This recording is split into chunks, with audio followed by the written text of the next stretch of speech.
पूरी रात बिता के मतलब मकाओ में बाय बस मैं अभी हांगकांग आ गया हूँ। और यहाँ पे जो मेरे साथ हुआ मैं आप सभी लोगों के साथ शेयर करना चाहूँगा कि मतलब इमिग्रेशन पे बहुत बुरी तरह इस लोगों का बिहेवियर था। जैसे कोई मैंने कोई गुनाह किया है। मैं अभी हॉस्टल जा रहा हूँ। हॉस्टल पहुँच के मैं आपको बताऊँगा कि क्या प्रॉब्लम क्या हुआ, एक्चुअल क्या प्रॉब्लम आई। तो गाइज़, अभी मैं जिस जगह पे खड़ा हूँ उस जगह का नाम है HZMB, Hong Kong Zhuhai Macao bus port. जब भी आप मकाओ से रिटर्न आते हैं तो यहाँ पे आपका इमिग्रेशन वगैरह होता है। और अगर यहाँ से आपको सिटी सेंटर जाना है तो आधा पौना घंटे का रास्ता है, वो आपको बाई बस जाना पड़ेगा। बस नंबर A21 जाती है। फ़िलहाल तो मैं बस की वेट कर रहा हूँ, मगर यहाँ का आप नज़ारा देखिए, बहुत ही ब्यूटीफुल अमेजिंग व्यू आ रहा है।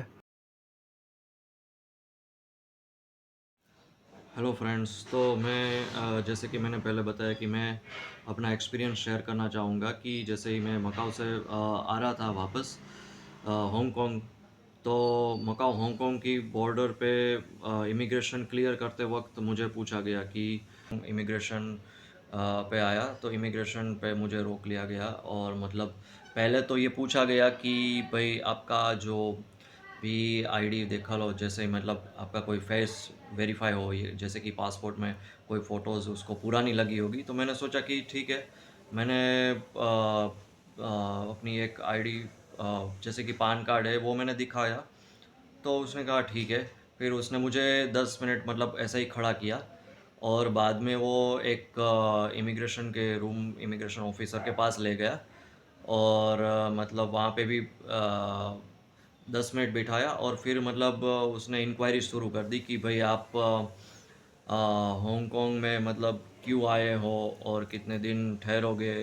और फिर आप वहाँ पे इंडिया में क्या करते हो। और टैक्स के बारे में पूछा कि भाई आप टैक्स पे करते हो तो भाई उसका प्रूफ दिखाओ।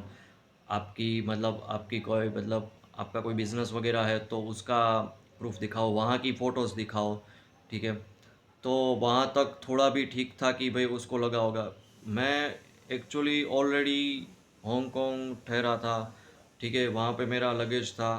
तो उसने ये भी नहीं सोचा कि भाई ये तो यहाँ से गया है और मकाओ घूमने के लिए गया है। ठीक है, और मकाओ से वापस आ रहा है। तो उस टाइम पे मुझे इतना टॉर्चर लगा कि भाई ये क्या है, इतना क्यों इंक्वायरी कर रहे हैं। फिर वहाँ तक ठीक था। फिर उसने बताया कि अपना अकाउंट दिखाओ कि उसमें कितने बैलेंस है। और फिर बोले कि भाई आपके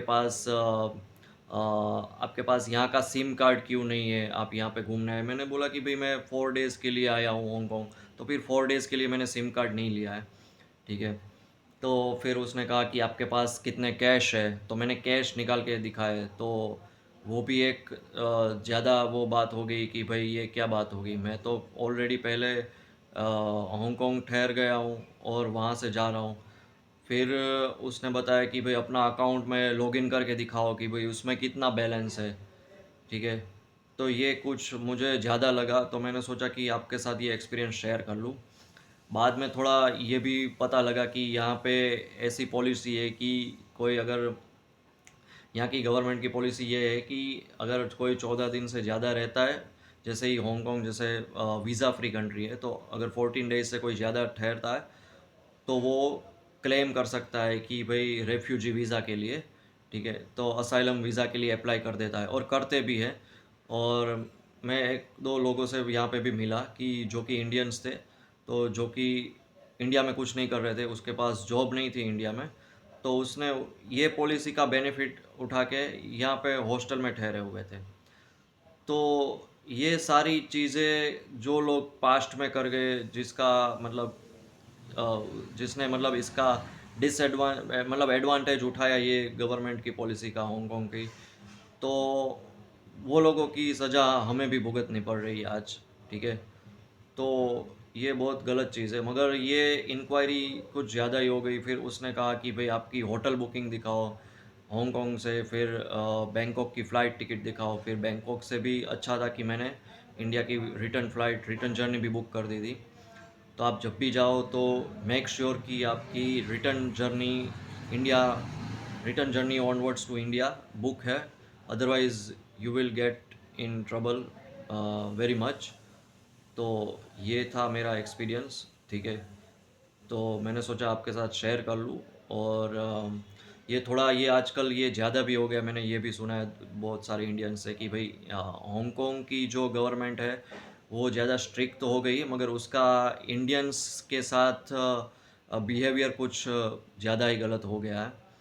तो आप मतलब मेक श्योर कि आप जब भी आए तो पूरे डॉक्यूमेंट्स हो। और हाँ, एक और ख़ास चीज़ कि आपके पास ये जो पर्ची देते हैं जब भी आप हांगकांग पहली बार एंटर करते हो, तो आपको एक पर्ची दी गई होती है, छोटी सी चीट होती है, ठीक है। वो आपको संभाल के रखनी होती है, जो कि और वो है, और एक डिजिटल अराइवल कार्ड है, उसकी प्रिंट है।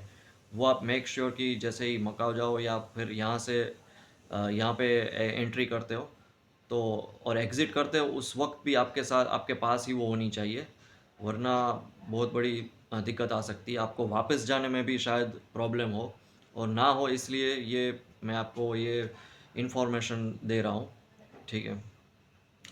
Okay, thank you.